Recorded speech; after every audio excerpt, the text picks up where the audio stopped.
పితా పుత్ర పవిత్రాత్మ నామమున ఆమేన్. ఈరోజు జనవరి 21వ తారీఖు. మార్కు సువార్త 2వ అధ్యాయము 23వ వచనము నుండి 28వ వచనం వరకు. ఒక విశ్రాంతి దినమున యేసు పంట పొలములో సాగిపోవచ్చుండా ఆయన వెంట నడుచుచున్న శిష్యులు వెన్నులను త్రుంపనారంభించిరి. దానిని చూచిన పరిసయ్యులు, విశ్రాంతి దినమున చేయదగని పనిని వీరేలా చేయుచున్నారు అని యేసును ప్రశ్నించిరి.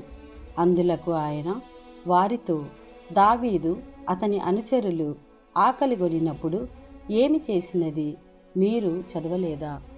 అబ్యాతారు ప్రధానార్చకుడుగా ఉన్న కాలమందు దావీదు దేవాలయంలో ప్రవేశించి అర్చకులు తప్ప ఇతరులెవరూ తినకూడని అచటనున్న నైవేద్యపు రొట్టెలను తాను తిని తన అనుచరులకు పెట్టెను కదా. మానవుని కొరకే విశ్రాంతి దినము నియమింపబడినది, కానీ విశ్రాంతి దినము కొరకు మానవుడు నియమింపబడలేదు. కనుక మనుష్య కుమారుడు విశ్రాంతి దినమునకు కూడా ప్రభువే అని పలికెను. ఇది ప్రభుని వాక్కు. సర్వేశ్వరునికి వందనములు.